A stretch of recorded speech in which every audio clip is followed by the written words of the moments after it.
Hello guys, welcome. कैसे हैं बच्चे?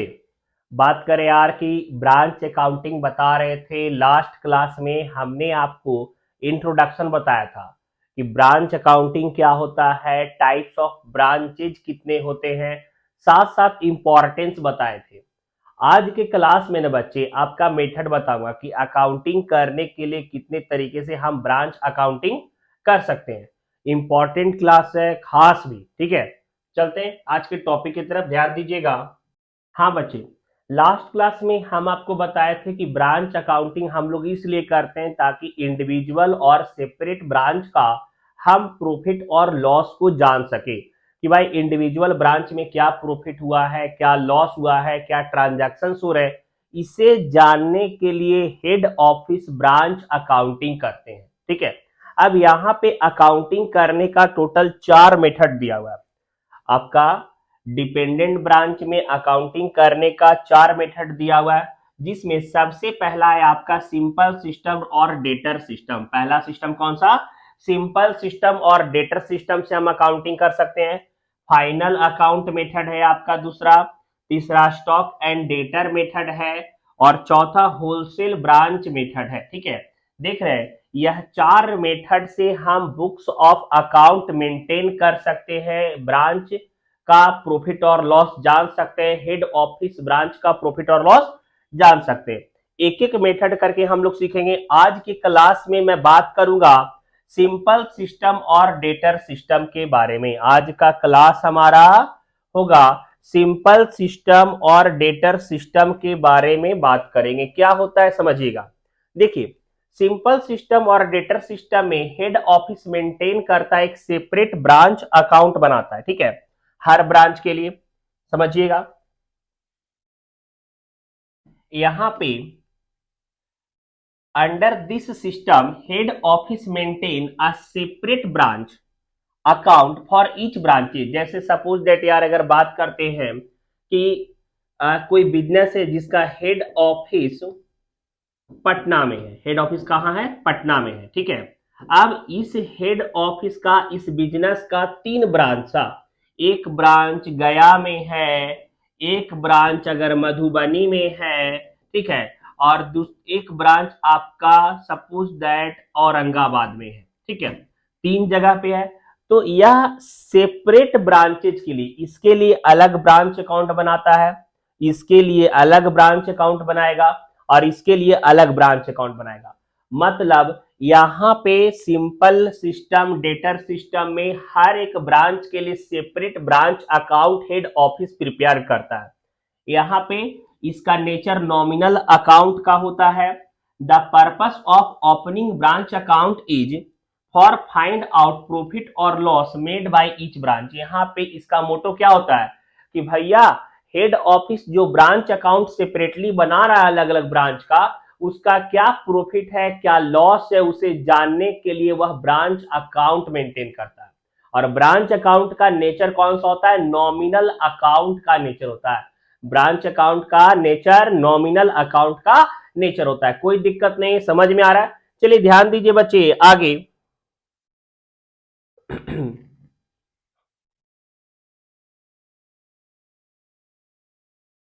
तो यहां पे हम लोग ब्रांच अकाउंट प्रिपेयर करेंगे। यहां पे हम लोग क्या प्रिपेयर करेंगे?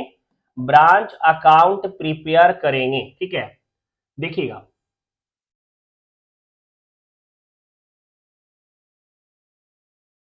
अलग अलग ब्रांचेज के लिए हम लोग अलग अलग ब्रांच अकाउंट बना सकते हैं।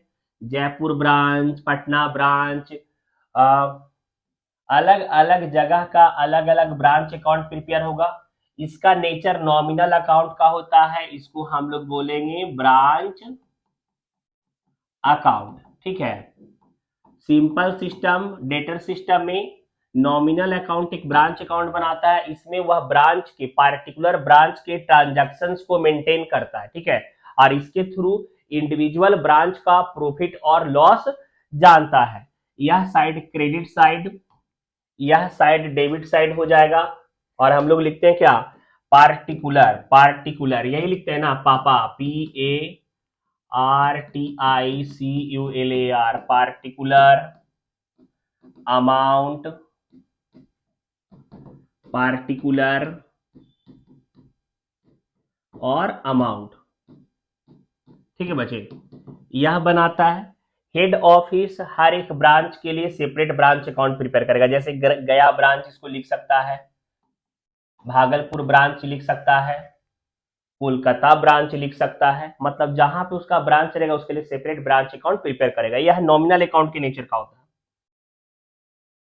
यहाँ पे सबसे पहले to balance BD, opening balance. यार अगर कोलकाता में ब्रांच है तो हो सकता है कि ब्रांच पहले से स्टैब्लिश्ड होगा और हर साल का हम लोग अलग अकाउंटिंग करते हैं, तो पिछले साल का जो क्लोजिंग बैलेंस रहेगा इस साल ओपनिंग बैलेंस रहेगा ना। अब किसी किसी क्वेश्चन में बोल रहा है कि इस बार ही नया ब्रांच ओपन किया है, कोलकाता में इस बार नया ब्रांच ओपन किया, तो वहां पे तो ओपनिंग उस ब्रांच में नहीं होगा। तो यहाँ पे अगर पहले से कोई ब्रांच स्टैब्लिश्ड है और लास्ट ईयर का क्लोजिंग बैलेंस इस साल तो ओपनिंग बैलेंस होगा, तो टू बैलेंस बी डी या ओपनिंग बैलेंस को रिप्रेजेंट करेगा ओपनिंग स्टॉक, ओपनिंग डेटर,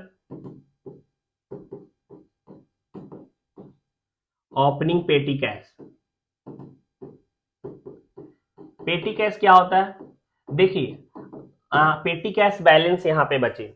छोटे छोटे खर्चों के लिए हम लोग पेटी कैश बुक बनाते हैं। ठीक है, आप सपोज दैट पेटी कैश बुक में हमने 1000 ट्रांसफर किया, लेकिन स्मॉल एक्सपेंसेस में हमने 600 खर्चा कर दिया, तो 400 बचा हुआ है ना अभी, तो वह हमारा पेटी कैश बैलेंस कहलाएगा। वह हमारा क्या कहलाएगा? पेटी कैश बैलेंस। और ये सेट होता है, तो पिछले साल का पेटी कैश बैलेंस इस साल ओपनिंग में जाएगा आपका। ठीक है, तो यहाँ पे ओपनिंग स्टॉक का अमाउंट, ओपनिंग डेटर का अमाउंट, ओपनिंग पेटी कैश का अमाउंट। क्लियर? यह तीनों लिखेंगे। अगर हेड ऑफिस से जो गुड्स सप्लाई होगा, हमने लास्ट क्लास में बताया था कि यह डिपेंडेंट ब्रांच अकाउंट है, जो हेड ऑफिस पे डिपेंड रहता है कैश के लिए और गुड्स के लिए। तो हेड ऑफिस गुड्स को यहां सप्लाई करेगा और तभी यह बेच पाएगा सामान को, गुड्स को यह बेच पाएगा। तो हेड ऑफिस सामान को सप्लाई करेगा, तो डेबिट साइड में लिखेंगे goods supply from head office. Clear? वहां पे आपके क्वेश्चन में अलग अलग तरीका से लिख दिया, goods supply to branch, goods supply from head office, ऐसे करके लिख देगा, तो आपको समझना कि मतलब वही है। ठीक है, और फिर हेड ऑफिस कैश भी भेजता है। ब्रांच में होने वाले खर्चों के लिए हेड ऑफिस ब्रांच को कैश देगा। जैसे यहाँ पे जैसे गुड्स सप्लाई किया है ना, वैसे खर्चों के लिए कैश देगा, जिसमें सैलरी दे सकता है, रेंट दे सकता है, इलेक्ट्रिक बिल दे सकता है। जो भी खर्चा हो रहा है ब्रांच में, वह हेड ऑफिस उसके लिए कैश रेमिटेड करता है, कैश भेजता है ब्रांच को। तो वह आपका ट्रांजैक्शन यहां आप मेंशन कीजिएगा। क्लियर? यहां तक हो गया। अगर ब्रांच के द्वारा हेड ऑफिस को कैश भेजा जाता है, जैसे यहां पे बाई कैश अकाउंट, ब्रांच जो होता है वह हेड ऑफिस को कैश रिमिटेड करता है। ब्रांच हेड ऑफिस को कैश रिमिटेड करेगा, कैश भेजेगा। किस किस चीज के लिए कैश भेजता है? सबसे पहले कैश सेल्स, कैश सेल्स। भैया ब्रांच है तो उधार सामान नहीं बेच रहा है, वो उधार बेच भी रहा है लेकिन साथ साथ कैश भी बेच रहा है। कैश में सामान बेचा तो पैसा आएगा तो हेड ऑफिस को भेजेगा ना कि हेड ऑफिस लो गुड्स बिका, पैसा ले लो।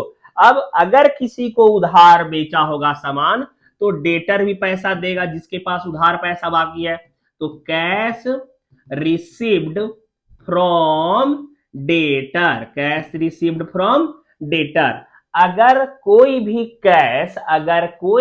कैश डेटर से रिसीव हो रहा है, तो वह पैसा भी ब्रांच हेड ऑफिस को रेमिटेड करता है, भेजता है। तो वह भी हम यहां मेंशन कर देंगे।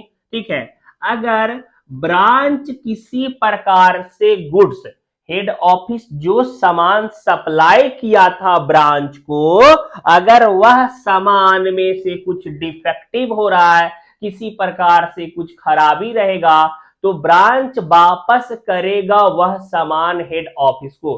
तो अगर ब्रांच के द्वारा कोई गुड्स हेड ऑफिस को वापस रिटर्न कर दिया जाएगा तो हम लोग उसे क्रेडिट साइड में मेंशन करेंगे, हम लोग उसे क्रेडिट साइड में मेंशन करेंगे। तो यहां पे लिखेंगे बाई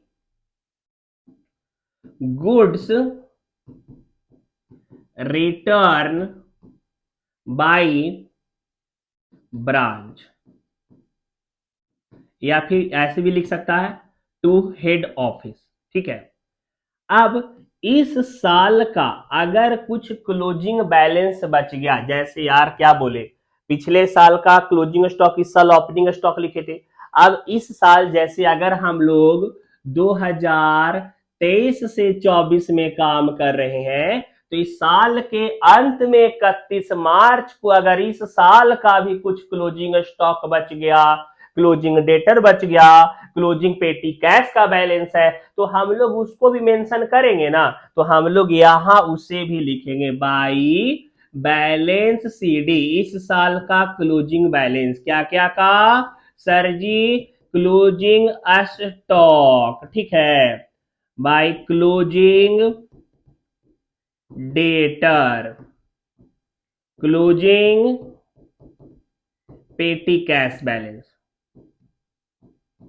ठीक है, अगर दिया हुआ रहेगा मेंशन करेंगे। कभी कभी क्वेश्चन में डेटर अकाउंट भी निकालने बोलता है कि क्लोजिंग डेटर का वैल्यू दिया निकालिए, सब सिखाऊंगा। ठीक है, तो यहां तक एक कंप्लीट। अब इसके बाद बैलेंसिंग करने के बाद, इसके बाद जब हम बैलेंसिंग कर रहे हैं तो अगर बैलेंसिंग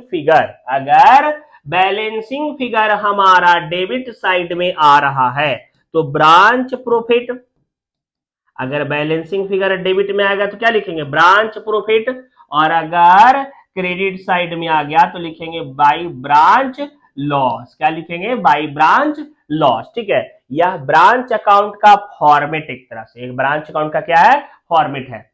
राइट डाउन कर लीजिए बच्चे, और लग रहा है कि सर का बताया हुआ कॉन्सेप्ट क्लियर हो रहा है, पढ़ सकते हैं, समझ में आ रहा है तो शेयर कीजिए। बिना शेयर किए हुए नहीं रुकिए यार, ज्यादा से ज्यादा फ्रेंड तक शेयर कीजिए। आपका एक शेयर, एक सपोर्ट बहुत ज्यादा काम करता है।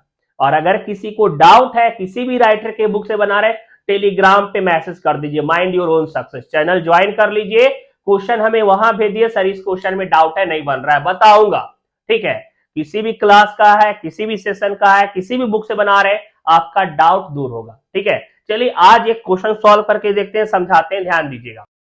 हाँ बच्चे, यह देखिए स्क्रीन पे यार आपका एग्जाम्पल नंबर 1 आपको समझा रहे हैं। ठीक है, आपका क्वेश्चन दिया हुआ है, कह रहा है मिथिला हैंडीक्राफ्ट्स लिमिटेड ब्रांच इन दिल्ली, मतलब मिथिला हैंडीक्राफ्ट का कोई ब्रांच दिल्ली में है और वह दिल्ली में सामान को सप्लाई कर रहा है, कैश रिसीव कर रहा है, इंफॉर्मेशन आपका दिया हुआ है। अब आपके क्वेश्चन में यह कह रहा है opening stock on 1 April 2015, opening stock दिया हुआ था 30,000 का। हम आपको बताए थे कि टू बैलेंस बीडी करके देखिए ओपनिंग स्टॉक हमने 30,000 यहाँ पे मेंशन कर दिया। ठीक है, जरूरी नहीं कि आपका ओपनिंग डेटर दिया हुआ रहेगा, नहीं दिया हुआ है कोई बात नहीं, अगर दिया हुआ रहेगा तो हम मेंशन करेंगे। ओपनिंग पेटी कैश का बैलेंस दिया हुआ था 80, हम वह लिख दिए यहाँ पे। Total opening balance 30,080, clear.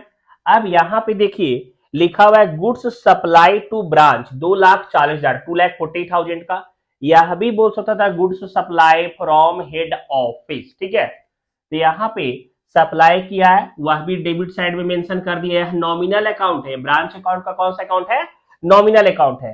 Cash account में देखिए cash sent to branch for expenses, देखिए हेड ऑफिस ब्रांच को कैश भेजता है खर्चों के लिए, तो सैलरी भेजा, रेंट भेजा, टेलीफोन का खर्चा भेजा, सैलरी के लिए 3,600 भेजा था, रेंट के लिए 6,000 भेजा और टेलीफोन के लिए 500 भेजा, टोटल 10,100 आपका यहाँ पे हेड ऑफिस ब्रांच को भेजा।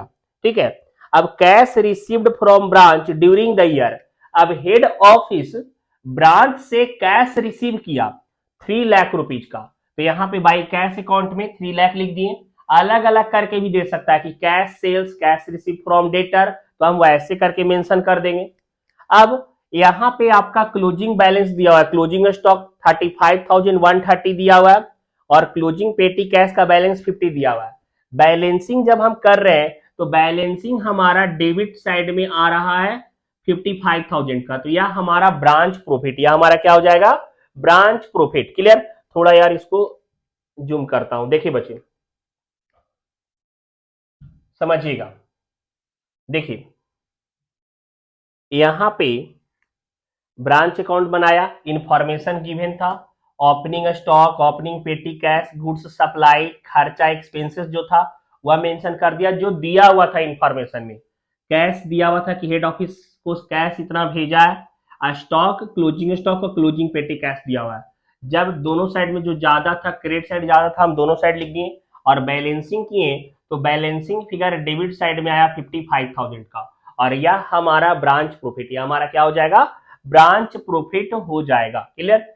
नेक्स्ट क्लास में आपके और भी क्वेश्चंस बताएंगे, एग्जाम बेस्ड क्वेश्चन बताएंगे, डेटर अकाउंट वाले भी बताऊंगा, तो इंपॉर्टेंट है बच्चे, लगातार चलते रहेगा। मिलेंगे नेक्स्ट क्लास में। और समझ में आया हो, लग रहा है कि टॉपिक कॉन्सेप्ट क्लियर हो रहा है सर के बताने से, सिलेबस अच्छे से पूरा होगा, तो चैनल को सब्सक्राइब कीजिए और ज्यादा से ज्यादा फ्रेंड तक शेयर करें। Bye, see you.